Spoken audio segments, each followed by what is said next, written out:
हमारी माताएं बहन भी मैरिड हो तो अनमैरिड हो तो शॉपिंग करने जाएंगी तो श्रृंगार पहले करेंगे। सुन लीजिए ध्यान से, हमारे गुरुजन ऐसा कहते हैं, संत मुनि ऐसा कहते हैं, जब तक शाम तक या जब तक पति न हो तब तक श्रृंगार नहीं करना चाहिए। और अनमैरिड कन्याओं को कभी भी श्रृंगार नहीं करना चाहिए जब तक शादी न हो जाए। ताली मत बजाओ, बहुत सी माताएं बहन हमसे नाराज हो जाएंगे। मैं आपको नाराज करने के लिए बात नहीं बोल रहा हूं। सच यह है, श्रृंगार हम अपने को, किसी को, अपने आप को सुंदर दिखाने के लिए और किसी को प्रसन्न करने के लिए करते हैं। आजकल आप मार्केट में जाते हो, बिना श्रृंगार किए आप जाते नहीं। और मुझे तो बड़ी टेंशन तब हो जाती है जब साड़ी वाला ये कहता है, भाभी जी आप ये ले लो, आप पे ये सूट करेगी। साड़ी वाला कहता है, भाभी जी आप ये ले लो, आप पे ये। क्यों भाई, तू कौन सो देवर है, कौन सो है? और बेशरम आदमी, मेरे खसम ते 10 साल बड़ और तू कह रहा भाभी जी ये ले लो। और फिर तू कहीं कह रहा भाई मैं जाके काज पहरूंगी बुक है ये जी ये ले लो, तो बात समझ में आवे। और भाभी जी बड़ी खुश, अच्छा सच्ची कह रहे हो, ये सूट करेगी? हाँ ले ले, फ्री में दे रहा, ले जा, ले ले। उसे कोई अधिकार नहीं है कि वो आपको ये कहे। इसका मतलब है कि आपने अपने आप को इतना फ्री कर दिया कि वो आपको इन तरह के वक्तव्य से संबोधित कर सके। ये अच्छे घर की बहू बेटी का काम नहीं। सबसे पहले तो कभी अकेले शॉपिंग करने मत जाओ।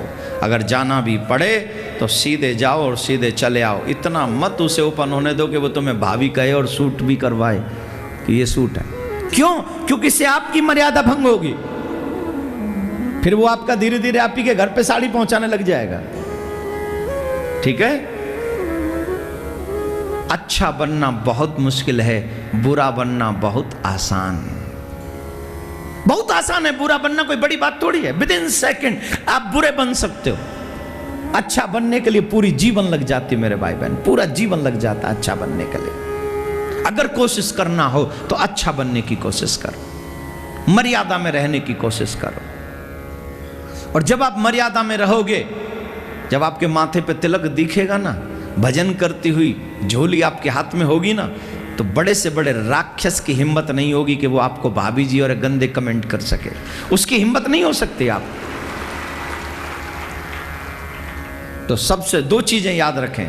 पति साथ ना हो तो मेकअप करके आप बाजार ना जाएं। और जब तक आप बाजार में या घर से बाहर रहें तो बेवजह मुस्कुराते हुए पथ पर न चलें, रास्ते में न चलें। बेवजह न मुस्कुराएं, बिल्कुल भी आप मुस्कुरा कर नहीं जाएं। चुप जाइए, चुप आइए। मुस्कुराना हो तो अपने फैमिली मेंबर के बीच में मुस्कुराइए। वार्तालाप करना हो अपने परिवार के बीच में करिए, कोई टेंशन नहीं।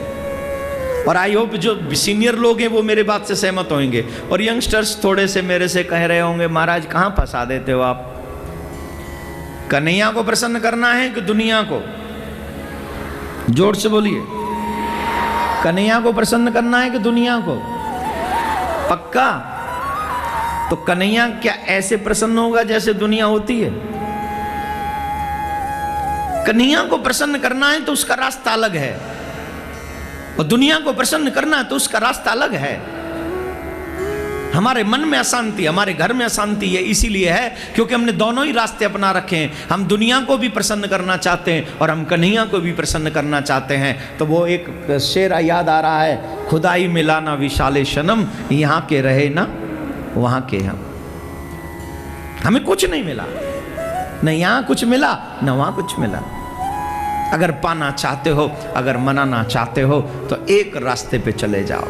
और जब एक रास्ते पे चले जाओगे तो काना मिलेगा, मिलेगा सांवरिया, बजेगी बांसुरिया, जन्म अनमोल रे तू राधे राधे बोल रे।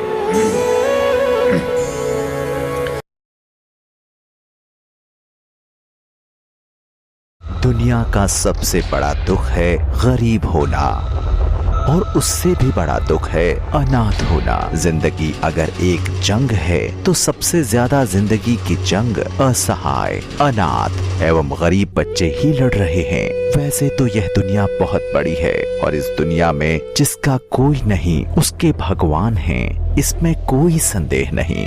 परंतु वही भगवान जब किसी महापुरुष को सत्प्रेरणाओं से प्रेरित कर उनको माध्यम बनाकर समाज सेवा की ओर अग्रसर करते हैं तो भगवान की कृपा एवं दयालुता का एहसास स्वतः होने लगता है।